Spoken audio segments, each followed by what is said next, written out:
Welcome, this is Janis Ahmed with a daily roundup of news from the US and around the world. First are the headlines.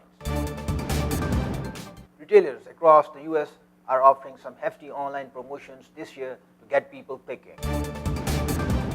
Bali volcano shuts down flights, sends residents scurrying to safety. And Pakistan government calls in Punjab Rangers to handle the Islamabad protesters. 31 bodies have been recovered after migrant boat sinks off Libya. And we should only host Olympics when we can win 40 gold medals, says Abhinav Bindra. Delivery boy on a bike struck and killed by a car in Brooklyn, confirms the police and the family.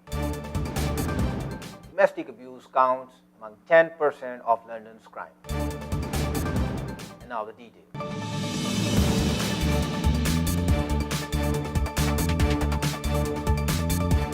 As more consumers prefer to shop online than in actual stores, retailers are offering some hefty online promotions this year to get people clicking. Shoppers can expect to get deals on TVs, electronics, toys, and home goods. Here's a look at some of the deals that are coming. Amazon, the online behemoth, is offering thousands of deals across a variety of departments, including toys, electronics, clothes, and home furnishings. Amazon will offer more than 30 deals of the day on Monday, along with thousands of lightning deals, which are sales that last for a limited period of time. Shoppers can scoop up a 49-inch 4K UHD smart TV for $329 US, a 40-inch smart TV for only $179 US, and select video games will be 60% off. At Walmart, thousands of deals on Cyber Monday have been offered, including some popular Black Friday sales. Target is offering 15% off site-wide on Monday and will continue to offer promotions all the next week. Tuesday will bring 40% bath and bedding products, cosmetics, and on sale on Wednesday. Thursday's deal is 30% family outwear, and electronics will be on sale on Friday. Bali volcano shuts down flights, sends residents scurrying to safety. Volcanic eruptions on the Indonesian resort island of Bali have prompted officials to cancel flights and move about 24,000 residents out of the way as a thick ash cloud from Mount Agung, thousands of meters high, drifts east and southeast along the archipelago. Residents were evacuated from 224 points around the island, while Lombok International Airport on Pulau Lombok, the island due east of Bali, has closed temporarily. Indonesia's Center for Volcanology and Geological Hazard Mitigation raised its aviation notice from an orange alert to a red one on Sunday. The first eruption came around 5:30 p.m. local time Saturday. Bali's Regional Disaster Management Agency said more eruptions followed and continued into Sunday, with a medium pressure eruption in the early evening that sent ash 2,000 meters into the air, the agency said. By late Saturday, the volcanic ash plume had reached an altitude of 7,600 meters, according to Australia's Bureau of Meteorology. Pakistan government calls in Punjab Rangers to handle Islamabad protesters. Federal government on Sunday evening called in Punjab Rangers to assist the civilian law enforcement agencies and tasked them with handling the agitated law and order situation in the capital and clearing the sit-ins held in Faizabad and adjoining areas, non-news reported. The notification mentions that the Rangers have been given a week's time to carry out the orders, since the special powers have been extended to them with effect from November 26 until December 3, 2017. Earlier in the day, Rangers were given charge of the Faizabad operation in a bid to control the chaos in the capital. Around 1,000 Rangers personnel who were deployed in Islamabad yesterday have been repositioned to the front lines of the security operation. Top civil and military officials had earlier decided against the use of force to disperse protesters in Islamabad, opting instead to engage in political negotiations with agitators in the capital, news reported. There has been no official confirmation of the development. The officials decided to engage in protest leaders with influence. Also, it was stated that the use of force against protesters was discouraged in favor of a political settlement. Meanwhile, schools, universities across all Pakistan Private Schools Federation announced that all private schools would remain closed on Monday and Tuesday, November 27 and 28, in light of the prevailing situation. They are expected to reopen on Wednesday, November 29, according to APVSF President Kashif Mirza. 31 bodies have been recovered after migrant boat sinks off the coast of Libya. At least 31 migrants died after their boat sank off Libya's western coast on Saturday, and some 200 others were picked up by the coast guards to be brought back to port in Tripoli, officials said. The migrants were on two boats off the coast near Garabali, east of Tripoli, one of which had already sunk when the Coast Guard arrived at the scene, said a Coast Guard commander. The boat had sunk and they were spread out in the sea. They were trying to swim towards the coast, he said.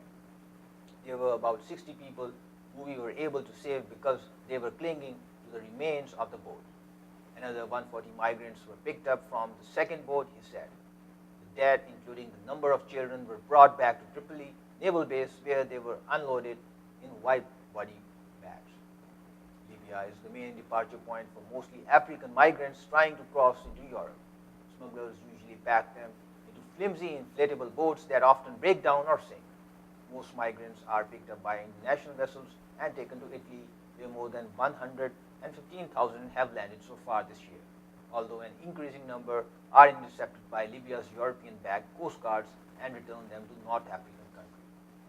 Since July, there has been a sharp drop in crossings, though this week has seen a renewed surge in departures.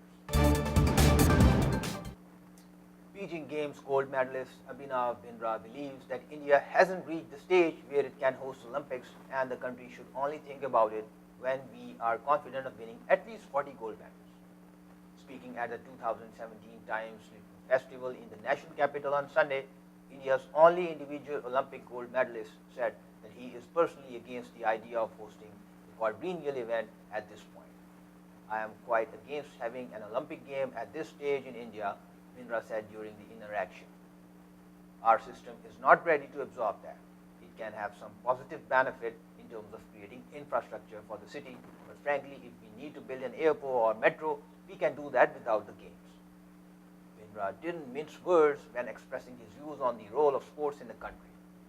He said that while our expectations are sky high from athletes during Olympics, where we magically expect them to return home with a bunch of medals, but we forget about them till the next games. A delivery boy on bike was struck and killed by a car in Brooklyn, says the police. It's just not fair, he's just trying to get ahead in life, one witness said. A 15-year-old who was working as a delivery boy to support his family in Guatemala was struck and killed by a car in Brooklyn on Saturday evening, police and family say. The boy, identified by family as Edwin Vincent, was pronounced dead at Brooklyn Methodist Hospital after being rushed to the hospital with injuries to his head and body, according to the NYPD, who identified him as Edwin Jacqueline Vince. Vince's uncle said that his nephew arrived in the U.S. from Guatemala a couple of years ago and lived with him. Most of his family is back home in Central America, and he was working to support them. Vincent was riding his bike to work on 23rd Street in Park Slope when a BMW sedan hit him shortly before 6 p.m. at Fifth Avenue, police said. A Delhi clerk provided the surveillance video to NBC4 New York. The video shows Vincent riding through the intersection and the BMW rams into him. He shattered the bike, and it could be seen sitting on the middle of the street after the crash. We saw the boy lying on the ground. There was a lot of blood around him, Stephen Cordova Rodriguez said. His bike was in two pieces. His head was on one side, his shoes were on another. Witnesses said there were 4 men in the car and that only 3 of them stayed. The driver stayed at the scene and has not been arrested, police said. They said an investigation is ongoing and that it's currently unclear who had the right of way. The driver was taken to a hospital to be evaluated. Witnesses say he was hysterical after the crash.